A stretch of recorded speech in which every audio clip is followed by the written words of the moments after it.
사무엘상 17장 1절에서 11절까지의 말씀을 제가 봉독하겠습니다.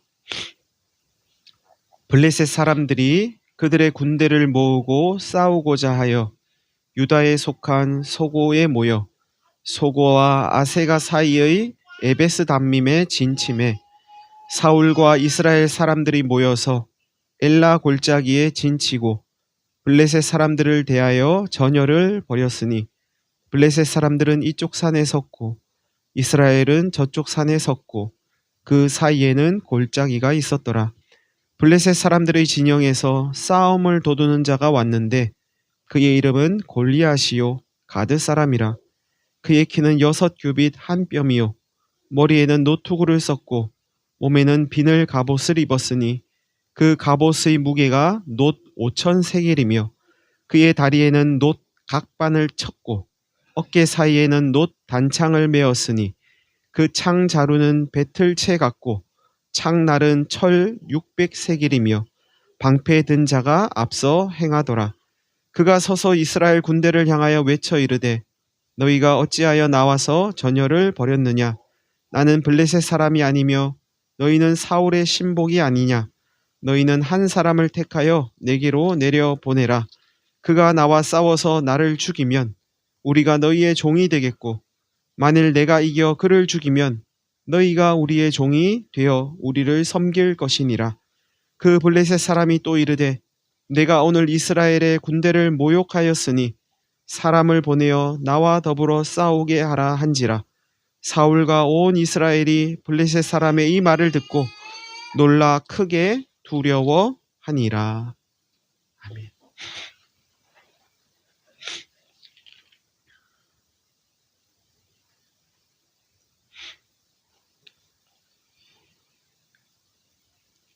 블레셋 사람들이 그들의 군대를 모으고 싸우고자 해서 유다에 속한 소고라는 곳에 모였는데 소고와 아세가 사이 아베스 담밈에 블레셋 군대가 진을 쳤다 하면서 오늘 본문은 시작합니다.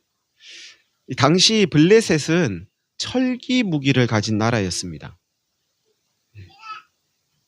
블레셋 군대는 칼을 들고 방패를 가지고 병거와 마병을 동원해서 만반의 준비를 하고 유다 땅 소고에 모였을 겁니다. 이미 국경을 넘은 겁니다. 유다 땅에 모였으니까요. 그런데 왜 블레셋이 이스라엘과 싸우고자 했는지 오늘 본문은 가르쳐 주지 않습니다. 이유 없는 전쟁은 없을 텐데 그 이유라는 게 별로 이유 같지 않아서 이유를 기록하지 않은 건지 아니면 무슨 이유를 갖다 붙이더라도 전쟁의 이유는 될 수 없기에 이유를 알려주지 않는 건지 아무튼 오늘 본문은 블레셋이 이스라엘의 국경을 넘은 이유를 알려주지 않습니다. 여러분, 인류의 역사는 전쟁의 역사라고 해도 무방할 만큼 수많은 전쟁이 있었습니다. 인류의 역사를 지금부터 한 3,500년 전으로 이렇게 거슬러 올라가면 그 기간 동안에요. 3,500년이라는 기간 동안에 전쟁이 없었던 해가 얼마나 될까요? 한 270년 된답니다. 3,500년 중에요. 3,200년 넘게 전쟁을 한 거죠. 500명에서 100명 이상의 사람이 사망한 그런 전쟁이 몇 건이나 되는가 하면 약 25만 건이라는 통계가 있습니다.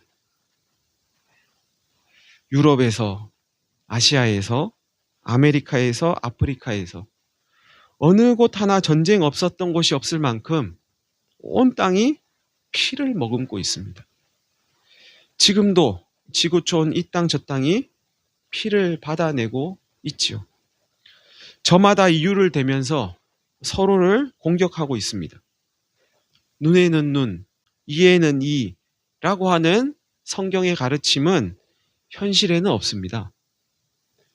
내 눈을 상하게 하면 너도 그 사람 눈만 상하게 해야 돼. 굉장히 뭐 저런 법이 있나 싶은데 정말 좋은 법 같아요. 아니에요? 저 사람이 네 이빨 하나를 상하게 하면 너도 그 사람 이빨 하나만 상하게 해. 좋은 법 아니에요? 내 눈을 상하게 하면 상대방의 눈뿐만 아니라 목숨까지 뺏으려고 하는 게 인생입니다. 내 이 하나를 상하게 하면 상대방의 삼족이라도 멸하려고 하는 게 사람이라는 걸 역사는 보여줍니다. 분명히 전쟁의 시작에는 전쟁을 일으킨 쪽이 있고 피해를 입는, 방어해야만 하는 쪽이 있었는데 곧 그런 게 없어집니다. 생사를 건 공격만 있습니다. 포탄이 날아다니고 굉음과 함께 건물이 무너지고 사람들은 공포에 휩싸입니다. 그 사이에 많은 희생자가 생기죠. 애꿎은 시민들이 생명을 잃고 군인들도 희생됩니다. 가족들은 뿔뿔이 흩어집니다. 여러분, 나 살기 위해 당신은 죽어야 해 하는 게 전쟁이라면 전쟁은 어떤 이유로도 정당화될 수 없습니다. 전쟁을 일으키는 건 범죄죠. 인류의 역사는 이런 범죄의 연속이었습니다. AI가 등장하고 문명이 고도로 발전한 사회에는 그런 게 없을 것 같은데 굉장히 사람들이 이성적이고 합리적으로 생각하면서 판단하고 전쟁 같은 그런 건 하지 않을 것 같은데 오늘날에도 인류의 전쟁은 여전합니다. 승자는 없고 희생자만 있는 이런 전쟁을 일으키려고 블레셋이 국경을 넘은 겁니다. 국경은 최소한의 안전장치죠. 당신의 평화를 우리가 해치지 않겠습니다 하는 서로의 약속입니다. 그래서 국경을 이렇게 금을 그어 놓는 거잖아요. 그런 국경을 무단으로 넘었다는 건 그것 자체로 상대의 평화를 위협하는 행위입니다. 그럼에도 평화를 위한다고 하면서 국경을 넘어 평화를 위협하는 사람들이 있죠. 평화를 위한다고 하면서 폭력을 정당화하는 사람들이 있습니다. 그런 드라마도 있고 영화도 있어가지고 그런 거 보면 그죠? 와 정말 통쾌하다. 모범 택시 이런 드라마 혹시 아세요? 통쾌하잖아요. 그죠? 국가가 해주지 못하는 걸 저 사람들이 저렇게 해주는구나. 평화를 위한다고 하면서 폭력을 정당화하는 겁니다. 평화는 평화로 지켜집니다. 평화가 평화를 가져오죠. 어떤 경우에도 폭력은 평화의 수단이 될 수 없습니다. 폭력으로 만들어내는 평화는 오래 가지 않습니다. 블레셋이 국경을 넘었다는 사실을 알게 된 사울은 이스라엘 백성들을 모아서 엘라 골짜기에 진을 쳤답니다. 철공 한 명 없고 사울과 그의 요나단만이 칼을 가졌을 정도로 열악한 이스라엘 군대가 이번에는 몇 명쯤 모였을까요? 오늘은 숫자가 나오지 않아요. 블레셋 군대는 이쪽 산에, 이스라엘 군대는 저쪽 산에 골짜기를 사이에 두고 이쪽과 저쪽에 블레셋과 이스라엘이 마주하고 섰습니다. 긴장감이 고조되고 있는 거죠. 블레셋 군대의 진영에서 싸움을 도두는 자가 왔습니다. 싸움을 도둔다는 거, 싸움을 도두는 자. 이 사람은 말 그대로 직접 싸우기보다는 싸움을 부추기고 군사들의 사기를 북돋아주는, 우리 편의 군사들의 사기는 북돋아주고 저쪽 편의 군사들의 사기는 꺾기 위한 그런 그냥 사람입니다. 그의 이름은 골리앗인데 가드 사람이고 그의 키는 6규빗 한 뼘이었답니다. 이 한 규빗의 길이가 요 팔꿈치에서 요 손 중지까지의 길이가 한 규빗이거든요. 사람마다 좀 다르겠죠. 키 큰 사람은 팔도 기니까 이것도 길 것이고, 예, 다 다를 거예요. 보통 한 45cm에서 50cm, 뭐 이 정도로 봅니다. 골리앗은 좀 더 길었겠죠. 뭐 45cm, 최소로 잡아서 45cm로 보면 6규빗이면 270cm예요. 2m 70. 한 뼘이 더 있다고 하니까 뭐 이 뺨도 사람마다 다르겠지만 최소한으로 뭐 한 20cm라고 치면 이 골리앗의 키는 최소한 2m 90입니다. 2m 90. 천정은 몇 미터쯤 될까요? 상가라서 그죠? 보통 가정집 2m, 3m 안 됩니다. 그죠? 뚫고 지나갈 거예요. 최소한 그 정도예요. 이 정도 될 겁니다. 머리에는 노 투구를 썼고 이마까지 가린 투구는 아닌가 봐요. 나중에 이마에 요 머리만 이렇게 가린 투구인가 봐요. 몸에는 비늘 갑옷을 입었는데 갑옷의 무게가 놋 5,000세겔이랍니다. 5,000세겔. 1세겔의 무게가 약 12g 정도 됩니다.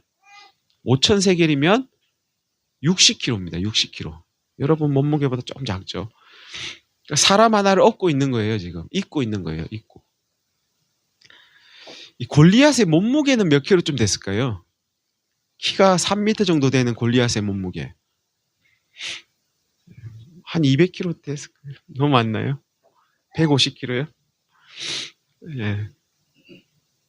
0.9 곱하면 예, 뭐 보통 그 평균인가요? 0.9 곱하면 건강한 몸무게라고 하잖아요. 그러면 39, 27, 270kg 정도 됐겠네요. 건강한 사람이라면 좀 더 하면은 막 300kg 가까이. 그 사람이 60kg짜리 갑옷을 지금 입고 있는 거예요. 골리앗의 다리에는 놋 각반을 쳤대요. 각반은 그냥 보호대입니다. 보호대.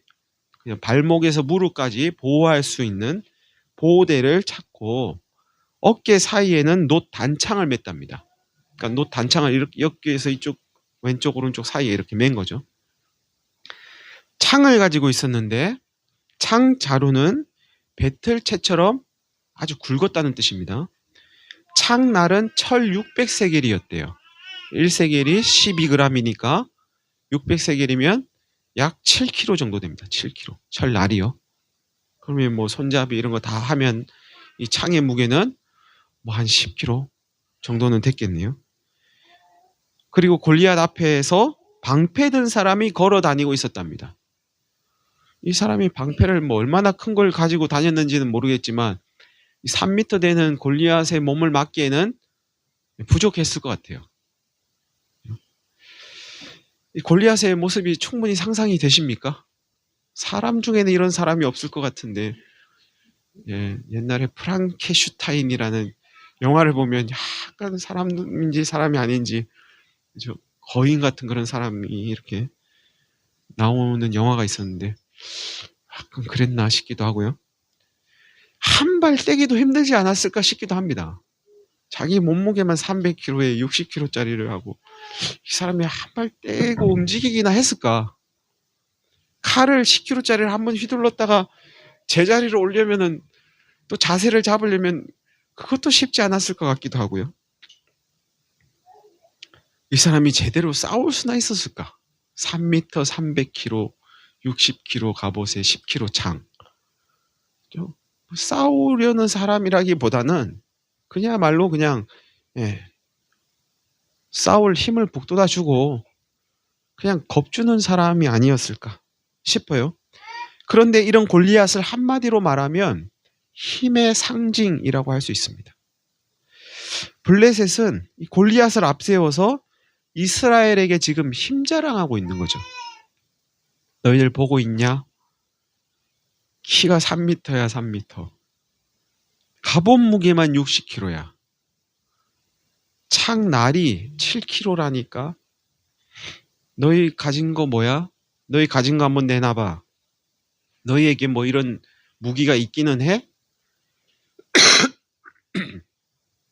싸우려는 자, 전쟁하려는 자, 상대방에게 겁을 주고 기선을 제압하려는 자, 상대방을 짓누르려 하고 정복하려고 하는 자, 그 사람은 힘이 필요합니다. 그래서 힘을 가지고 힘을 보여주는 거죠. 그래서 골리앗을 갖기 위해서 사람들은 노력합니다. 60kg짜리 갑옷을 입고 7kg짜리 칼날을 가진 창을 들고 이렇게 외치죠. 나랑 한판 붙어볼래? 나 스텔스 있어, 스텔스. 스텔스 아세요? 요즘 이제 많이 들어가지고 아마 나 항공모함 있어. 토마호크도 있어, 토마호크. 난 드론이 있어, 드론. 자폭 드론. 나는 특수부대가 있어. 내가 이 말까지는 안 하려고 했는데 나는 핵무기가 있어. 나는 이런 힘을 가졌어. 그러니까 내가 이겨. 한판 붙어볼래? 싸우기 싫으면 무릎 꿇어. 힘을 과시하면서 윽박지르고 협박하고 공포에 빠뜨려서 굴복을 강요하는 모습. 여기에는 하나님 없습니다. 하나님은 자신의 힘을 과시하면서 우리를 굴복시키는 그런 분이 아니십니다. 힘을 내세우면서 하나님을 사랑하라고 우리에게 강요하는 분도 아니십니다. 힘을 써서 우리의 마음의 국경을 마음대로 넘나드는 분이 아니십니다. 우리가 스스로 우리 마음의 국경을 열 때까지, 우리 다 국경이 하나씩 있어요. 마음의 국경. 그 마음의 국경을 열 때까지 하나님은 우리 마음 밖에서, 우리 마음의 국경 밖에서 기다리십니다. 굳이 열어줄 때까지 기다리세요. 힘 있다고 막 함부로 열고 뛰어넘고 그러지 않으세요. 블레셋의 싸움 도두는 자, 골리앗의 말이 이어집니다. 너희가 어찌하여 나와서 전열을 벌였냐? 나는 블레셋 사람이고 너희는 사울의 신복이니 한 사람을 택해서 나에게 보내라. 그가 나와 싸워서 나를 죽이면 우리가 너희의 종이 되겠고, 만일 내가 이겨서 그를 죽이면 너희가 우리의 종이 되어 우리를 섬겨야 할 것이다. 내가 오늘 이스라엘 군대를 모욕했으니까 이 말이 이스라엘 군대를 모욕하는 말이었대요. 사람을 보내어 나와 싸우게 해라. 여러분, 전쟁은 한쪽이 다른 쪽의 종이 될 때까지 끝나지 않는답니다. 골리앗이 죽든지 이스라엘의 장수가 죽든지 어느 한쪽이 생명을 잃어야 끝난답니다. 한쪽이 망해야 끝나는 게 전쟁이랍니다. 블레셋의 싸움 도두는 자, 골리앗은 이스라엘을 모욕하면서 계속 싸움을 부추깁니다. 사람을 보내서 자신과 싸우게 하라고 조롱합니다. 이긴다는 거죠, 내가. 우리가 이겨.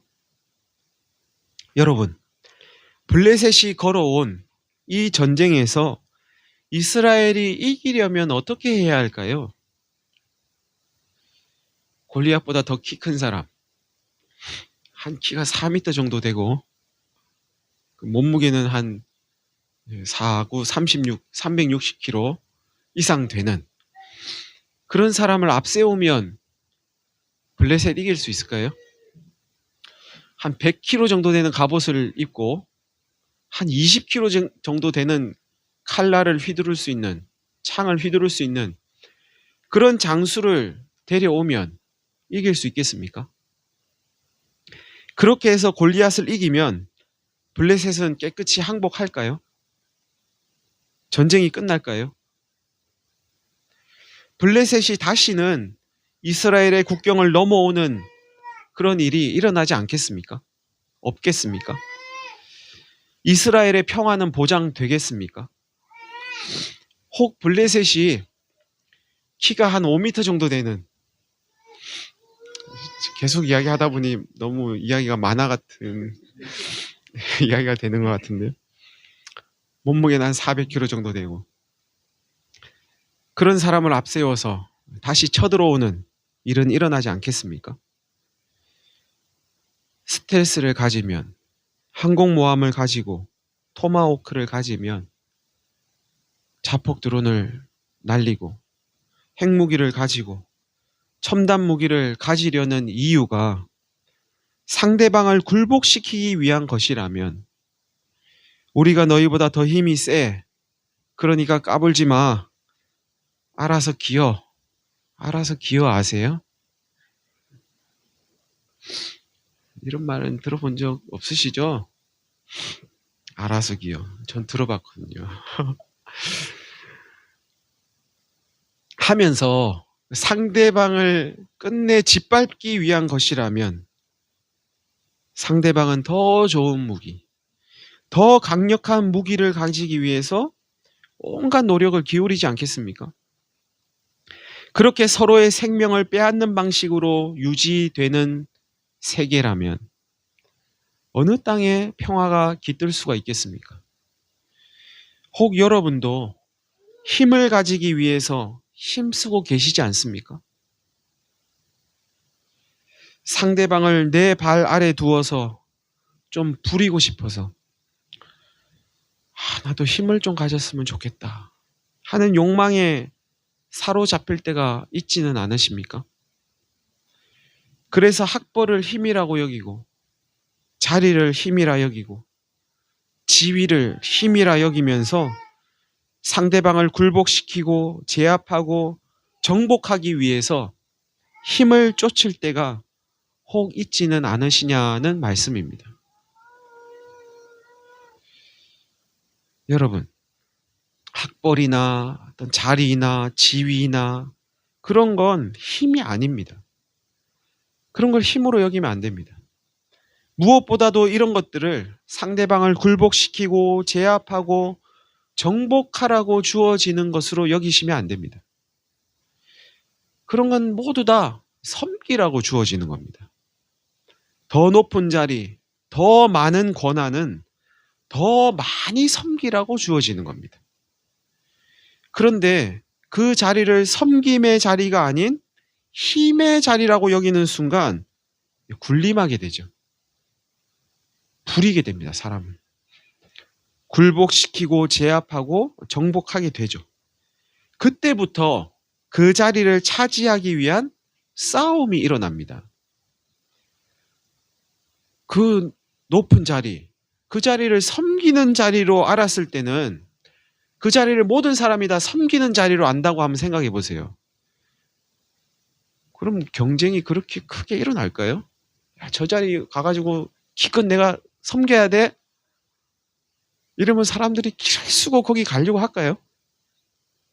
야, 난 그냥 여기서 섬김 받을래. 여기 있으면 섬김 받는 거예요. 여기 있으면. 안 올라가면.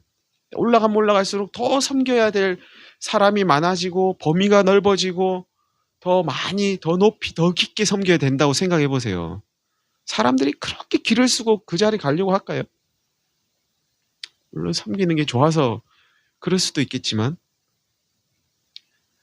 그렇게 치열한 경쟁이 일어나지 않지 않을까요? 그 자리가 부리는 자리가 되니까, 군림하는 자리가 되니까 서로 차지하려고 전쟁이 벌어지는 게 아닐까요? 야, 나도 저기 가가지고 한번 부려봐야지. 나를 이렇게 짓밟고 망신 주고 모욕하고 조롱하는 저 사람, 내가 그 사람보다 더 높은 자리 가가지고 저 사람 나도 괴롭혀야지. 그러니 전쟁이 벌어지는 게 아니겠습니까? 여러분의 자리, 여러분의 지위가 힘의 논리로 작동하지 않도록 잘 제어하시기를 바랍니다. 섬김의 방식으로 작동할 수 있도록 그 자리가 새롭게 설정을 하시기를 바랍니다. 그러면 어떤 일이 벌어지냐 하면요, 섭섭할 일이 없어집니다. 내가 난데, 내가 대통령인데, 내가 사장인데, 내가 목사인데, 목사가 별거 아닌데, 예, 그냥 한 번 더 봤어요. 내가 목사인데, 예. 내가 이 모임의 장인데 장. 이 공동체에. 내가 나이가 몇 살인데. 나를 이렇게 대? 이런 마음이 사라집니다. 그 자리를 섬기는 자리로 여기면. 근데 그 자리가 섬김을 받는 자리고 군림하는 자리고 그렇게 여기니까 계속 섭섭한 마음이 생기는 거죠. 그렇게 안 해주네. 그뿐 아니라 그리스도인은 자기가 가진 것을 내세워서 떵떵거리는 사람이 아닙니다. 나보다 커? 나보다 싸움 잘해? 나보다 좋은 무기 가졌어? 나보다 학벌 좋아? 나보다 직장이 좋아? 나보다 스펙이 좋아? 나하고 한번 붙어봅시다. 그래서 지는 사람이 이기는 사람의 종이 되기로 합시다. 하는 사람은 그리스도인이 아닙니다. 그리스도인이 무엇을 그럼 자랑해야 하는지, 그리스도인은 어떤 걸 자랑하는 사람인지 그걸 잘 보여주는 한 사람을 소개해 드리겠습니다. 그가 이렇게 말합니다. 내가 부득불 자랑할 것인데 나는 약한 것을 자랑하겠습니다. 내가 나를 위하여 약한 것들 외에는 자랑하지 않겠습니다. 내가 여러 계시를 받은 것이 지극히 크기 때문에 너무 자만하지 않게 하시려고 하나님이 내 육체에 가시, 곧 사탄의 사자를 주셨는데 이것은 나를 너무 자만하지 않게 하려고 하나님이 주신 겁니다. 이것이 이 가시가 내게서 떠나가게 하기 위해서 내가 하나님께 3번이나 간절히 간구했는데 하나님이 나에게 말씀하셨습니다. 내 은혜가 너에게 족하다. 이는 내 능력이 약한 데서 온전해진다. 그래서 나는 크게 기뻐합니다. 나의 여러 약한 것들에 대하여 자랑합니다. 이는 그리스도의 능력이 내게 머물러 있기 때문입니다. 사도 바울입니다.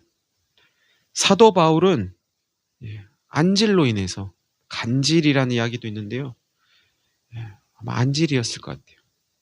그때 빛을 보면서 눈이 많이 안 좋아지지 않았을까. 그래서 앞을 잘 못 봤습니다. 그래서 늘 편지도 대필자를 두고요. 그렇게 편지를 썼죠.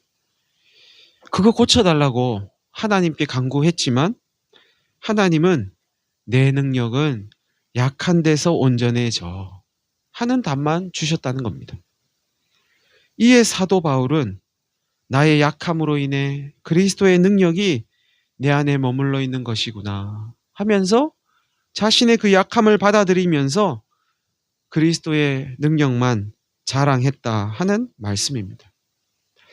여러분, 그리스도인은 자기가 가진 것 자랑하는 사람이 아닙니다. 그리스도를 자랑하는 사람이 그리스도인입니다. 그리스도를 자랑할 수만 있다면, 그리스도를 드러낼 수만 있다면 자신은 기꺼이 약해져도 괜찮다. 난 약해져도 괜찮아요. 나 강해지지 않아도 괜찮아요. 나 저 높은 자리 가지 않아도 괜찮아요. 하면서 기꺼이 약해지기를 선택하는 그가 그리스도인이라고 성경은 말씀합니다. 여러분, 더 큰 힘, 더 높은 자리, 더 많은 권한을 가지기 위해서 힘쓰지 마시기를 바랍니다. 그렇게 되면 하나님 더 많이 드러낼 것이라 하면서 그 자리를 저에게 주시기만 하면 하나님 제가 더 많이 드러낼 것이라고 하면서 하나님과 자신을 속이지 마시기를 바랍니다. 더 큰 힘 가지고 더 높은 자리에 앉아서 더 많은 권한으로 하나님을 더 많이 드러내는 사람을 본 적 있으세요? 저는 잘 못 봤습니다. 하나님은 그런 사람을 통해서 그런 방식으로 하나님을 드러내지 않으세요. 하나님은 오히려 미련한 자들을 택해 지혜 있는 자들을 부끄럽게 하시고 약한 자들을 택해 강한 자들을 부끄럽게 하시고 천한 자들과 멸시받는 자들과 무명인 자들, 이름 없는 자들을 통해서 유명한 자들을 패하시는 분이라고 성경은 말씀합니다. 미련한 자들을 택해가지고 그 사람을 지혜 있는 사람보다 더 지혜롭게 하신다는 말씀이 아니에요. 약한 자들을 택해가지고 강한 자보다 더 강하게 하셔가지고 이 사람을 짓누르게 하신다는 말씀이 아닙니다. 약한 그대로 두고 약한 사람을 통해서 강한 사람을 부끄럽게 하신다는 이야기예요.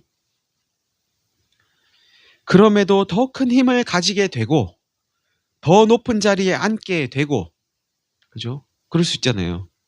원하지 않았지만 나를 들어가지고 저 높은 자리에 누군가가 앉혀줄 수 있잖아요. 더 많은 권한을 가지게 된다면 군림하지 마시고 부리지 마시고 더 크게 섬기실 수 있기를 바랍니다. 더 높게, 더 많이 섬기라고, 하나님이 나를 이 자리에 앉혀주셨구나 하시면서 더 많이 섬기실 수 있기를 바랍니다. 무엇보다도 그리스도를 자랑하실 수 있기를 바랍니다. 나는 약해져도 좋으니까 그리스도만 드러나게 해 주십시오 하는 마음으로 그리스도를 자랑하실 수 있기를 바랍니다. 그럴 때 우리는 상대방의 국경을 마음대로 침범하지 않고 내 종이 되라고, 너는 내 종이 되라고 하면서 힘자랑하지 않고 서로가 공존하는 길, 평화의 길, 그리스도의 길을 걷게 될 것입니다. 우리 한 1분 정도 다 같이 기도하겠습니다.